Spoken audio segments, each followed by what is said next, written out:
Well, thank you so much for your consideration. I appreciate you being willing to hear my testimony. And I also understand the point of this gentleman over here who mentioned that so many I'm sorry, lady. Could you please introduce yourself? Oh, sure. I'm sorry. My name is Erin Brewer, and I'm not from Missouri. And I'm here testifying because I know of parents and detransitioners and doctors who would love to testify, but they're terrified. They're terrified because they get bullied and threatened. Doctors are threatened with losing their licenses.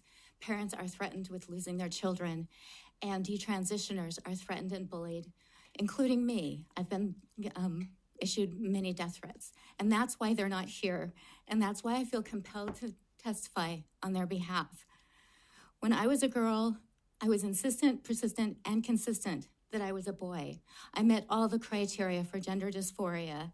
I hated myself for being a girl, and I did everything I could to present as a boy. I'm speaking about this today because these are stories that are not being heard. These are stories that are being quieted. We are being banned from social media when we talk about these stories. We are mocked and we are threatened. And it's important that you have the full picture of what's going on. I'm speaking on my behalf as a little girl who is so thankful that I wasn't put on puberty blockers that would have caused a developmental delay and retarded my growth and development. Or put on cross-sex hormones that in combination with puberty blockers would have rendered me permanently infertile.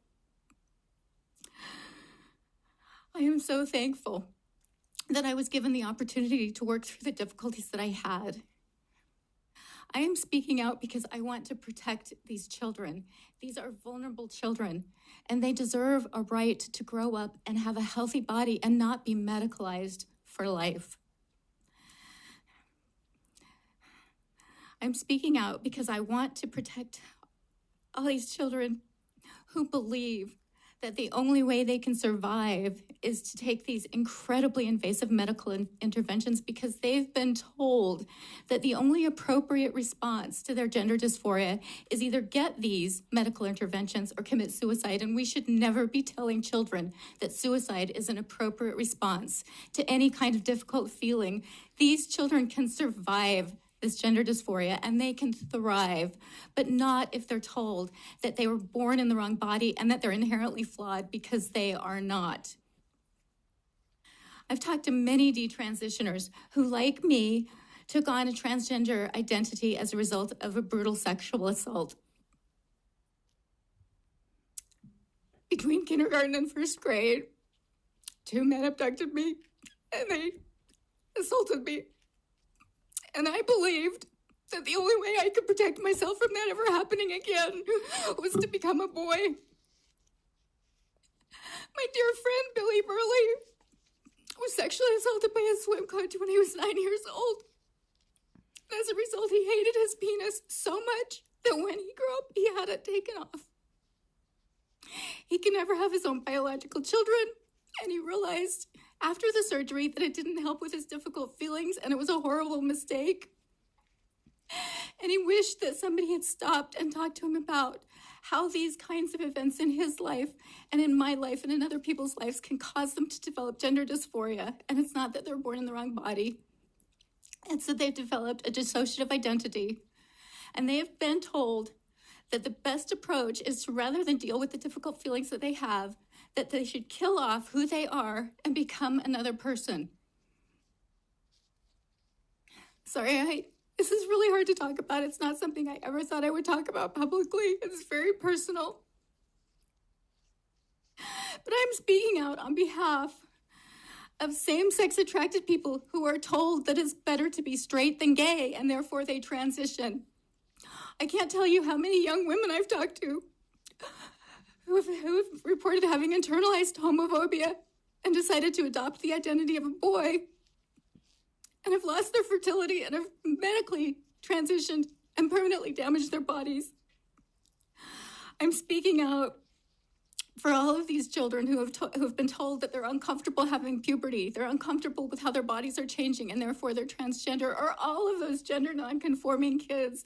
The girls who are tomboys, or the boys who are a little bit feminine, who are being told that they're born in the wrong body, and the best solution is to change who they are rather than to push against these societal norms, these regressive gender stereotypes. These are children who have very difficult feelings. I'm not denying that. It was difficult to work through everything I went through. And if somebody had asked me when I was a little kid, would you like to transition? I would have done it in a heartbeat just to get rid of the very difficult feelings I had and to become a different person. But I'm so thankful that I wasn't given that opportunity. These are kids who are struggling with very difficult feelings, and they deserve our support and our love, but they do not deserve to be medicalized for life. And I want to note that doctors do get it wrong. We are still recovering from the opioid crisis, where doctors got it so wrong, people died. Okay? We have instance after instance after instance where big pharmaceutical companies have pushed drugs into the marketplace without having good science behind it. We still can think back about what thalidomide did to children in utero. Just because doctors have embraced this doesn't mean they're right. We know that they're susceptible. And I just want to point out that suggesting that somebody's born in a wrong body is a mystical idea, not a medical diagnosis. It's a horrible message to give to a child that they were born in the wrong body, that they're inherently flawed, and the only solution is to become somebody else.